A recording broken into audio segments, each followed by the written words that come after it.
Good morning, everybody, and this is the C Jack podcast. I am your host, C Jack, and we're going to be talking about the WWE as always today on the podcast. We've got a lot of news to be bringing to you this week. We've had that WWE draft happen on Tuesday night live on the very first episode of SmackDown. And then we also have the WWE pay-per-view Battleground coming to you live this Sunday only on the WWE Network. But if you can't catch it on there, I'm sure after the fact that it's already aired, you can probably catch it somewhere online, just as we always can. But anyway, first we're going to talk about this draft. I'm just going to basically list off each superstar and which show they went to. And if I really have any other extra input to put into it, I'll let you guys know. But, I mean, I'm just not going to have extra input for every single superstar. I hope you guys can realize this and understand this, because while all superstars in the WWE each have kind of their own roles to play and their own characters and their own personas, just not every single one of them is the mainstream players, and we're not going to see every single one of them every week. So you guys got to keep that in mind while we go through this list. I may voice some opinions on whether or not I feel like they should probably get more of a push than they've been getting, or maybe step back and maybe let some new talent take in. But we're going to get into this, and like I said, first we're talking about this WWE draft that happened live this last Tuesday on the very first episode of Tuesday Night SmackDown. And honestly, it was one of the best SmackDowns I have ever seen in my life. McMahon really did spare no expense on this episode, because even the first match, they had a commercial interruption, but they aired the first match without commercial interruption. And by that I mean, you know how you're watching normal sports like on ESPN or whatever, and they may go to commercial break. I know I've seen this a lot happen in NASCAR. They'll have the smaller screen of the sport actually still going on one side of your TV, while the bigger screen is the commercial playing, but you still can watch your sport while the commercial break is going on. And they did this for the very first match of the night on SmackDown, which was John Cena versus Luke Gallows, if I believe. It actually wasn't a very bad match. It was pretty good, and that's kind of one of the big sell points I really seen as far as SmackDown, other than the rest of the matches were just very good. That's just the main one that stood out, and that's kind of the example. I wasn't really just trying to point that match out as far as the point as McMahon really didn't spare any expenses on doing this very first episode of Tuesday Night SmackDown Live, because I know that has to cost some extra money just for him to be able to do something like that. But anyway, without further ado, let's go ahead and get on into this draft. And we're going to start things off with how Monday Night Raw got the very first draft pick. Now, remember, guys, just so you guys know, every 3 draft picks Raw got, SmackDown got 2. Just because Raw is a 3-hour program, whereas SmackDown is a 2-hour program, you got to have that extra talent to fill that extra hour. Completely understandable. I completely agree with it. So without further ado, let's get on into this WWE draft. The very first draft pick was Seth Rollins for Monday Night Raw. And that was kind of interesting considering how Rollins isn't the champion, but I think it's because they're trying to show that they really have a lot of faith in Seth Rollins since his return, and he was kind of the champion that never lost his championship rightfully. Yes, I know he's had 2 championship matches in the past week, and he's got another one this Sunday at Battleground, and we'll get into that a little bit more, but Seth Rollins was the very first draft pick for Raw. Number 2 was WWE Champion Dean Ambrose for SmackDown. This one kind of shocked me just a little bit because he is the WWE Champion. So it kind of interests me to know that they put the champion on Raw when I completely speculated that they were going to have the champion remain on Raw instead of SmackDown. And they put it on SmackDown instead, which was confusing considering you would think they would rather have SmackDown go without a champion for a little while other than Raw. but nonetheless, it was kind of an interesting twist of things. And I think that might be why they did it, because it was very unexpected. Number 3 is the WWE Women's Champion, Charlotte, for Raw. Another great draft pick, I got to say, for Raw. 4 got the phenomenal one, AJ Styles, on SmackDown Live. 5, this was a big one that really turned some heads. Finn Balor drafted to Raw from NXT. That's going to be some good talent, good fresh young faces on Raw. And I'm just going to take a minute and say I've seen Finn Balor's work down in NXT, and he truly deserves it. He is a great wrestler. 6 was Roman Reigns to Raw. 7 was John Cena to SmackDown. Like I said, speculated it before. Really not a big surprise. 8, Brock Lesnar to Raw. Again, not a really big surprise. Brock Lesnar's not there week in and week out, so they're kind of gonna want to bring in a big talent to Raw that's not gonna really be there. He's only gonna be there maybe once or twice out of a 6-month period, if that. So it makes sense. 9, Randy Orton, when he returns, will return to SmackDown Live. 10, the WWE Champions, The New Day, were drafted to Raw, which surprised me because I actually speculated they would probably break that tag team up.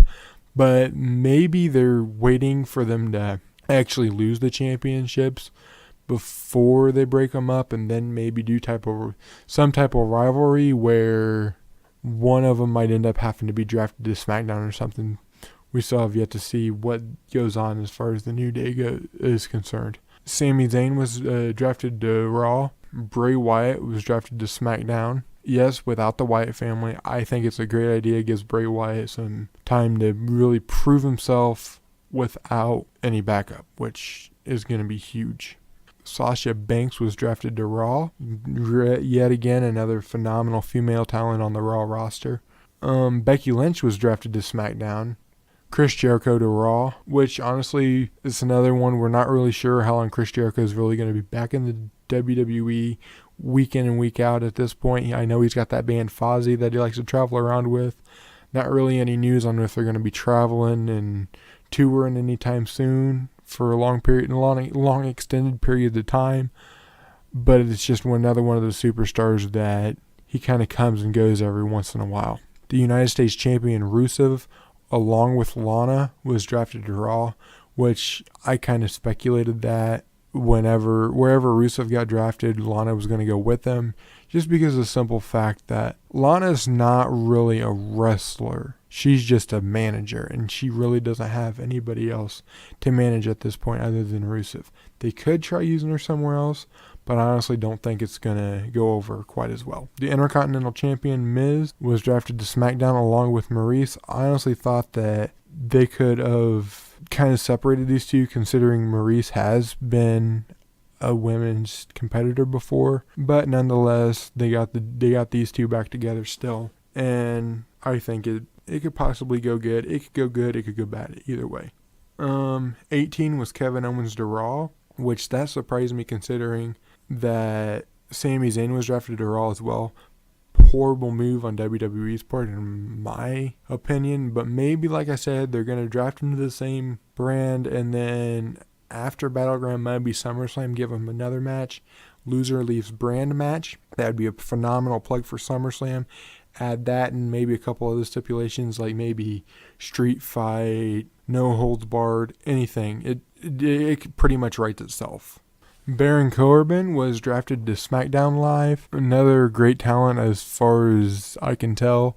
He's really going to go far. Another young talent. I'm kind of glad they did bring some young talent and they kind of evened him out on both shows, which really is one of the big things for this brand split.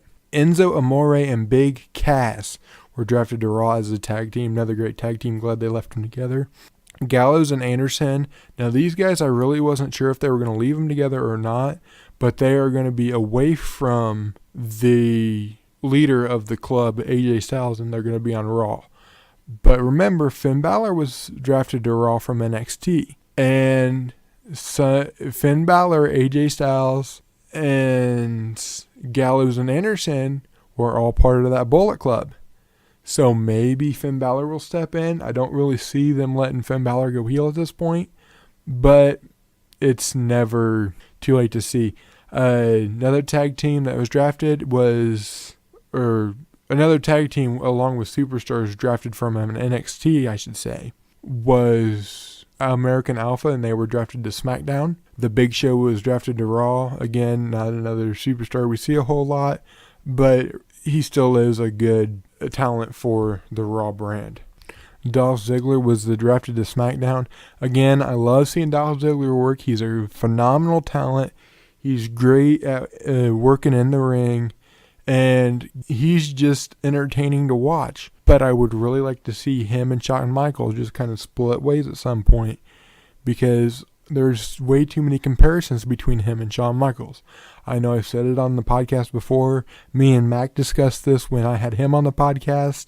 It's just kind of one of those things to where it's kind of getting a little stale, if you will. They need to kind of re-amp up his character a little bit, maybe split him somehow so that comparison to Shawn Michaels isn't there so much anymore. Nia Jax was drafted to Raw from NXT. She's one of the most dominant powerhouse female wrestlers there are at this point. And honestly, she's just another great talent for the Raw roster. Adrian Neville. Yes, the defying man of gravity, or the real-life superhero, I should say, was drafted to Raw.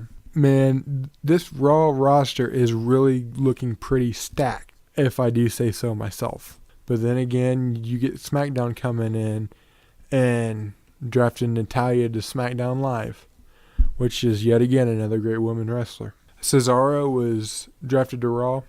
Alberto Del Rio was drafted to SmackDown. Sheamus to Raw.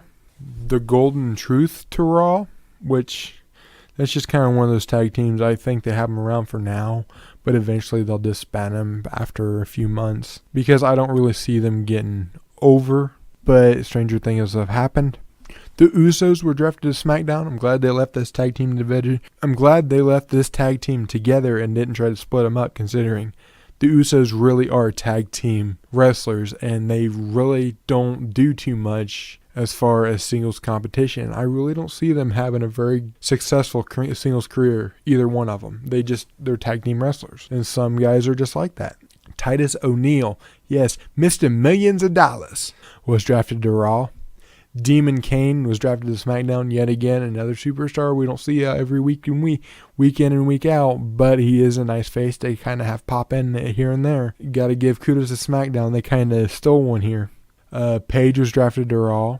Darren Young, along with Bob Backlund as his manager, were drafted to Raw. Kalisto was drafted to SmackDown, and Sin Cara was drafted to Raw.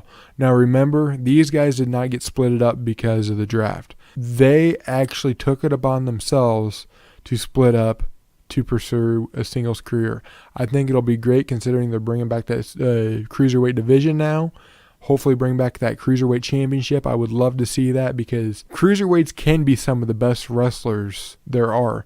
I'm sure y'all can all agree. Daniel Bryan has proved that.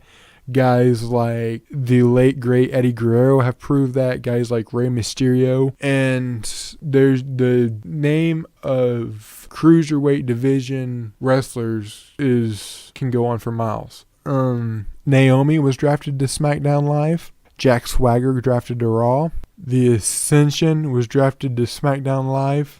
42, the Dudley Boys, drafted to Raw. Again, another tag team that if they would have split up, I'm sure we would have seen the tag team splitting from WWE. Zack Ryder was drafted to SmackDown Live. Woo, woo, woo, you know it. Summer Rae was drafted to Raw. Apollo Crews, SmackDown Live. Mark Henry drafted to Raw. Yet again, another superstar we don't see every week in and week out, but still a great talent in his own right. Alexa Bliss drafted to SmackDown Live. Braun Strowman to Raw. I think this man can go far in his singles competition.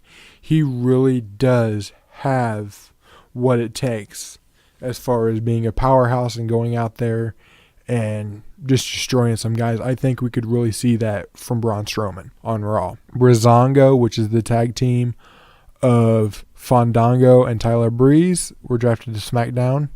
Eva Marie was drafted to SmackDown as well. Bo Dallas was drafted to Raw. The Shining Stars were drafted to Raw, which are Primo and Epico if you don't remember. The Vaudevillains were drafted to SmackDown. Alicia Fox was drafted to Raw. Eric Rowan to SmackDown Live. Dana Brooks to Raw. Mojo Rawley drafted to SmackDown from NXT. Curtis Axel was drafted to Raw. Carmella was drafted to SmackDown Live from NXT. And then we've got 3 competitors, I'm going to say. Now, if you look on the WWE website and you compare this to the WWE website, I just want to put this out there right now that the only one that's actually going to be on here out of the 3 I mentioned is going to be Heath Slater. But without further ado, we have 3 undrafted individuals, and that is Heath Slater, Undertaker, and Nikki Bella. The reason why I bring up Undertaker and Nikki Bella is because when they were doing the choose your own draft pick thing for the website where you could do your fantasy draft pick, both Taker and Nikki Bella were on those cards. Did something change within the last week that we don't know yet? Is it just to be assumed that Undertaker will be arriving back on Raw if he were to come back? Is Nikki Bella now going to be completely out of competition? Is her injuries extended that far? And then exactly where is Heath Slater going? Another one that I want to mention that wasn't on there was David Otunga. Now I know he hasn't wrestled for a very long time, but with that aside, he still is someone in the WWE that we don't see a whole lot. So I'm just kind of wondering what they actually do with David. But anyways, that's kind of what the draft was. I'm going to talk about this Undertaker thing for a second. And basically what I want to say is if they do decide that Undertaker will be coming back at some point, not sure whether he will or not, so I'm not going to go that far. But I think it would be great on SmackDown's part for SmackDown to take and go ahead and draft Taker to their show. Because we have seen Taker on SmackDown for very many years in the past, and that did raise a lot of the SmackDown ratings. So I think Taker being drafted to SmackDown, even though he's not there week in and week out like he used to be, would still bring some ratings to SmackDown, especially when you're getting closer to that WrestleMania season. Which I know it may seem like a long shot right now, but honestly, March really isn't going to be that far away again, just because these years seem to fly by. All right, now with that being said, we're going to get on to this Battleground match card. And before I get into this shit, I just want to take a moment and say that, like always, I'm going to do my best to try and post a podcast for the Battleground Aftermath. I'm going to do an Aftermath podcast at some point after every single pay-per-view. I'm going to try to get it in there as soon as I can, but it may be Monday morning before I get it in there some days, just because of the simple fact that my schedule doesn't always coincide with the WWE pay-per-view schedule. And some days I get stuck at work because, yes, I got to work so I can pay those bills every month. So I may not always get to see the WWE pay-per-view at the moment it airs. But nonetheless, I will do my best to watch it as soon as possible and get some more information on the aftermath and what this may mean for the next day on Raw that night. It will always be on there before Raw the next night. I can guarantee you that. If it's not on there before Raw the next night, you best believe that there's going to be an apology and there's going to be somebody getting their ass whooped when I do my next podcast, and it's probably going to be me. I'm probably going to kick my own ass, and I would videotape that live for you guys so you could watch me kick my own ass, because I think that'd be funny and you guys would like it. But anyway, without further ado, let's get into this Battleground match card. And also, I just wanted to point out that from now on, the Aftermath podcast, I'm going to make it a YouTube exclusive just so I can get some more views on YouTube. I don't understand it, but my views on YouTube aren't blowing up the way I thought they would. So we're going to throw some YouTube exclusives in here and there. And from now on, all Aftermath podcasts will be exclusive to YouTube. So if you ain't done it yet, get your ass off of this SoundCloud page, open up another tab if you will, go to YouTube, type in YouTube/C Jack, and I can guarantee you will enjoy what you see, because I'm wanting some views on YouTube, and we got to get out there, people. We got to do this so we can start making some money so we can pay some more bills. Anyway, I'm going to get off my high horse now, and I'm going to stop flapping my gums about this random bullshit you guys don't really care about. And I'm going to start flapping my gums about something you guys do care about, and that's this goddamn Battleground match card going on this Sunday. So without further ado, we're going to go ahead and we're just going to go straight down the match card from what I pulled off of a website. The only one I'm kind of throwing in there is the interview portion of it, but that's been announced. But other than that, we're just going to go straight down this match card from beginning to end. So the very first one is Becky Lynch versus Natalya. And like I said, these two women, very good competitors. I ain't going to take nothing away from either one of them. And honestly, this could be a good match or it could be a flop match. It's just one of those things where if they do it right, it could be a good match. Possibly steal the show. Although there's not really much of a show to be stolen when you're coming out there first, but it can really set the bar for matches to come.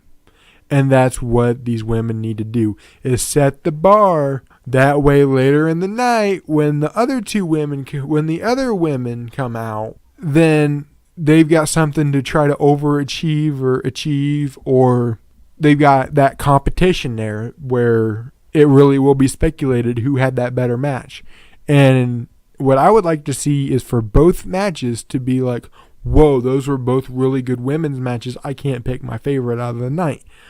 But we have yet to see what it's going to be. But like I said, this really does have a good potential. I'm glad Natty's kind of gone heel. She hasn't really worked heel a whole lot. So I'm thinking she could do a good job at it. And Becky Lynch is still a face, as you know. So it really does have good potential. The second match is the Miz versus Darren Young match for the Intercontinental title. And honestly, this could be a good match. One thing that I think we're going to see is we're going to see Bob Backlund and Maurice come into play in this match somehow. Both of them, I believe, just because of the simple fact that both of them are going to be out there. Hopefully they can kind of even each other out to where we see more of Miz and Darren Young. I know Backlund's out there just trying to coach Darren Young and cheer him on, but we know Maurice is going to get involved in somehow. So hopefully there's some way that Mr. Backlund can get out there and just kind of cancel her out with Darren Young. The next match is the Rusev versus Zack Ryder match for the United States Championship.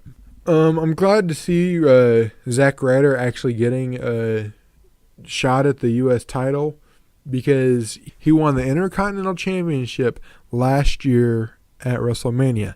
Lost it the next night to The Miz. Hasn't really been in the running for anything lately, so I'm glad to finally see him get a run for that United States Championship. Sasha Banks and a mystery partner will face Charlotte and Dana Brooke. I don't really have too many speculations on who her mystery partner will be. I'm thinking maybe somebody that hasn't, that might be out injured, which the only person I could think there would be Nikki Bella, but if she wasn't drafted to a show on SmackDown, then that might throw her out of the running. So maybe somebody that just came up from NXT might be on there with her. We have yet to see. The New Day versus the Wyatts. This actually could be a very good match. It's going to be a 6-man tag match, 3-on-3, so honestly, we could see a lot of crazy shit happening in this match, and I'm going to be sitting there on the edge of my seat for the whole match, I'm hoping, because they really can do an entertaining match with these two teams. The next match is going to be Sami Zayn versus Kevin Owens. Again, they've got to really try to do something to one-up themselves from past matches, just because of the simple fact that we've seen these two go at it a few times now, and it's kind of starting to get stale.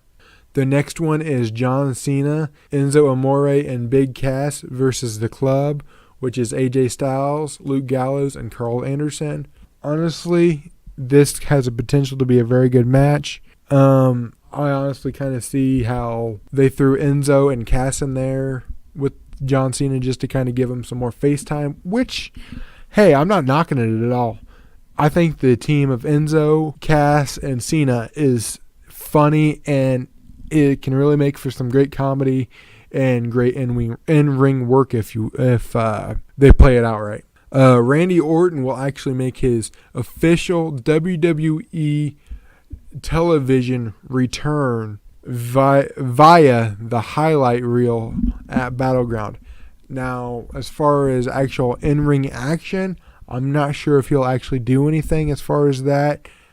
But then again, we always know that when there's a talk show on WWE, something's bound to happen. So it's hard telling. And now, the main event is Dean Ambrose versus Seth Rollins versus Roman Reigns for the WWE Championship in this triple threat match. What can be more exciting than this? Honestly, I think that they can really do something good, and they could really end the show on the high note and leave people just waiting for Raw for the next day and just can't wait to see what happens on Raw, just for the simple fact that this could be an amazing match. And if it so happens that Dean Ambrose does walk out champion, that could really lead to some interesting TV on Raw when Seth Rollins and Roman Reigns are out there fighting, because neither one of them have the championship. So it could really add for some entertaining TV for weeks to come if they do it right. I mean, doesn't matter who wins this match. It's gonna be it can be entertaining TV for weeks to come, no matter who wins. So honestly, this match could really steal the show and be the highlight of the night, as well as it should be for being for the WWE title. But as we've seen in the past, that doesn't always make it the best match or the biggest match on the card, which I don't always agree with. I always think your championship matches, namely your head championship match, should always be the last match on the card and have the biggest potential to steal the show and leave people talking, which is exactly what they've done with this match. All three former members of the Shield, we've all wanted to see this match for a while. We finally get to see it. So I can't wait. I'm amped. I'm pumped. I'm ready to hear it. I'm ready to see it. It's going to be fucking awesome, and I can't wait. I'm going to have my popcorn. I'm going to have my sody pop, and man, I'm going to be sitting down. I'm going to be sitting on my edge of my seat while I'm watching this one, because as you know, this is going to be the show buster. Now, again, I want to thank y'all for tuning into my podcast this week. I know it kind of ran a little bit short, but that's okay. We don't always have a lot to talk about, but even though we had so much to talk about this week, it was just kind of some basic information type stuff. We didn't have a whole lot of creativity to get into here, which is okay, which doesn't always mean it's a bad thing. It just may mean that we're going to have a lot more to talk about in weeks to come. So again, I want to thank you for hitting that download button, hitting that subscribe button, and listening to this thing all the way until the end. You guys are the reason why I do this every week. I bust my ass every week to try to bring you this podcast week in and week out. And you guys listening to it is all the thanks I need. And as soon as we start getting those high viewers on YouTube, I'm going to start posting stuff, questions, anything on Twitter. And I'm going to start having you guys ask them, and I'm going to answer them live on my podcast. As well as I'm going to ask you guys to ask me some questions whenever you guys feel free. I don't care if I have a whole lot of followers right now or not. If you guys want to know something and you just ain't getting it yet, go ahead, ask me on Twitter, ask me on the comments on YouTube, ask me on the comments on SoundCloud. It doesn't matter. Just find some way to get into contact with me. There's all kinds of comment sections on everything I post this on. You can always shoot me a message on something. I promise I will try to get back to it. If I don't get back to it personally online, I will definitely get back to it on the show, which I will not save the best ones for the show. So if I don't answer your question directly through email. Stay tuned to this show because I'm going to be answering it live. I will answer everybody that messages me. I promise that. It may not be immediately, but I will try my best to answer everybody. But if I get asked the same question 5 times, I'm just going to have to, kind of give you the answer that I've given before. But I'm not going to sit here and repeat myself every time. So if I answer something this next week, somebody asked me, and then the next week somebody asked me, I might answer it again. But if I get asked the same question 3 or 4 times in a row, I'm not going to continue answering one question because by then it gets boring, it's old, it's stale news. It doesn't matter because of the simple fact that I've answered it. And if you want to know the answer, listen to one of my other podcasts. I guarantee it's going to be on there. Anyway, this has been great. I've had a great time hanging out with you guys, sitting here, flapping my gums, having you guys listen to the bullshit I've been spewing out my mouth. Anyways, until next time, I'll catch your ass later. This has been the C Jack Podcast.